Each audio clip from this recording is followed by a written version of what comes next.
Hello friends, welcome to अवी accountants. तो आज का हमारा टॉपिक है कि टैली के अंदर कॉन्ट्रा एंट्री कैसे की जाती है और किस किस केस में की जाती है कॉन्ट्रा एंट्री। तो उसके बारे में आज आपको बताने वाला हूं। तो चलिए शुरू करते हैं आज का हमारा टॉपिक कॉन्ट्रा एंट्री। तो इसके लिए हमें जाना पड़ेगा अकाउंटिंग वाउचर्स के अंदर। अकाउंटिंग वाउचर्स के अंदर हम तीन हेड हम मैं आपको बताता हूँ कि कॉन्ट्रा एंट्री किस किस केस में की जाती है। इसमें तीन तरह के होते हैं। फर्स्ट हमारा होता है या तो हम कैश विड्रॉ कर रहे हैं अपने बैंक से। सेकंड, हम कैश डिपॉजिट करा रहे हैं अपने बैंक के अंदर। थर्ड होता है कि हम अपने एक बैंक से दूसरे बैंक में ट्रांसफर कर रहे हैं। मैं दोबारा रिपीट करता हूँ। फर्स्ट होता है कैश विड्रॉ कर रहे हैं हम अपने बैंक अकाउंट से। सेकंड होता है कैश डिपॉजिट करा रहे हैं हम अपने बैंक के अंदर। थर्ड होता है हमारा एक बैंक से हम दूसरे बैंक के अंदर अमाउंट ट्रांसफर कर रहे हैं। तो चलिए शुरू करते हैं। फर्स्ट मान लीजिए कि अब अगर आपको कई बच्चों को कंफ्यूजन होती है कि कॉन्ट्रा एंट्री के अंदर क्या अगर हम विड्रॉ कर रहे हैं तो उसे कहाँ रखें और कहाँ उसको ऊपर रखें नीचे रखें। इसमें बहुत बहुत ज़्यादा कंफ्यूजन होती है बच्चों के अंदर। तो इसलिए मैं इसको डबल एंट्री में ना करके सिंगल एंट्री के अंदर ये वाउचर करके दिखा रहा हूँ मैं आपको। तो फर्स्ट, हम जब कैश विड्रॉ करेंगे, मैं रिपीट कर रहा हूँ, जब हम कैश विड्रॉ करेंगे उस केस में एंट्री कैसे होती है। अब मान लीजिए जो जब आप कैश विड्रॉ करेंगे तो कैश आपका बढ़ेगा, तो कैश आपका डेबिट होगा।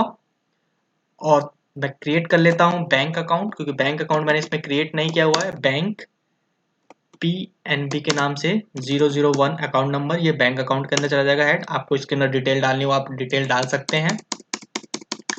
उसके बाद मैं इसे सेव कर देता हूँ।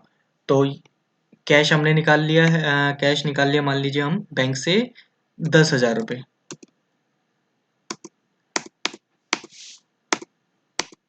यहाँ पे आप नरेशन लिख सकते हैं, कैश विड्रॉ 10,000 फ्रॉम बैंक, जब आपको लिखना है तो। फर्स्ट एंट्री ये हो गई हमारी।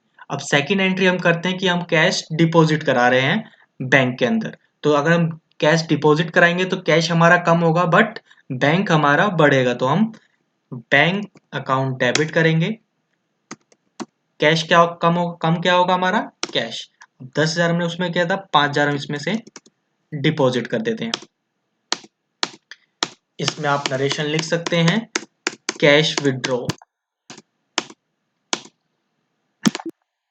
ये आपकी होगी सेकंड एंट्री। अब आती है हमारी थर्ड एंट्री, मतलब कि हम एक बैंक से दूसरे बैंक में ट्रांसफर करेंगे। अब मैं बता देता हूँ, ये बैंक अकाउंट करंट ही होना चाहिए और सेम कंपनी का होना चाहिए।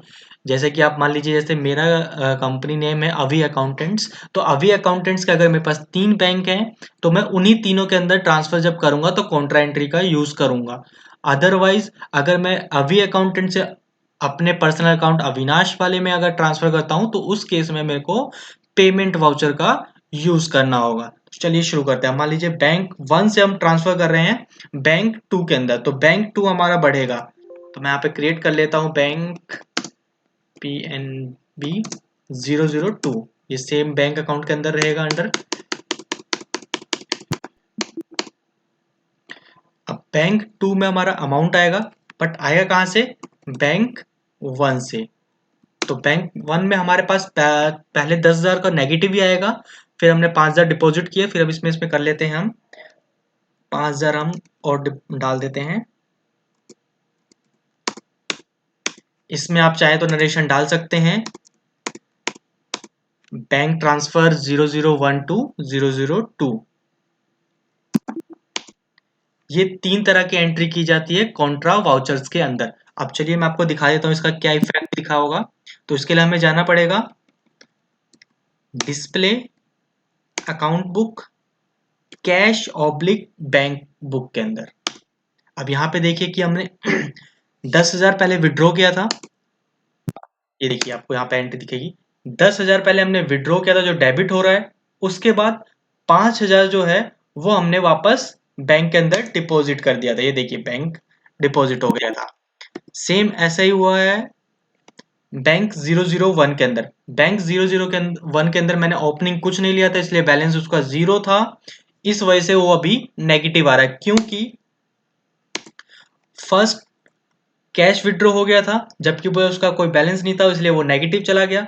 सेकंड 5,000 उसके अंदर डिपॉजिट हुआ तो वो 5000 का नेगेटिव खत्म हो गया, फिर भी 5000 हमारा नेगेटिव के अंदर बैलेंस रहा।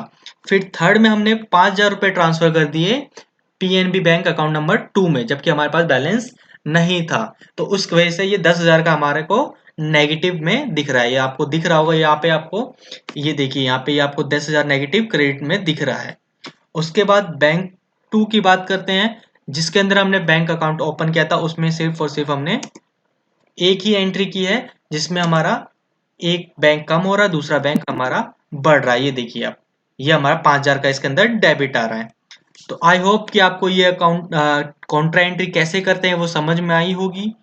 अगर कोई डाउट है या फिर इससे पहले वाली वीडियो में आपको कहीं बेबी कुछ भी इश्यू है या फिर कोई चीज़ आपको समझ में नहीं आ रही है, तो प्लीज़ आप कमेंट सेक्शन में जाके बता सकते हैं कि कहाँ पे आपको दिक्कत है। अगर आप मेरे चैनल पे नए हैं तो प्लीज़ उसे लाइक कीजिए, सब्सक्राइब कीजिए और अपने दोस्तों के साथ शेयर करना ना भूलिए। Thanks for watching.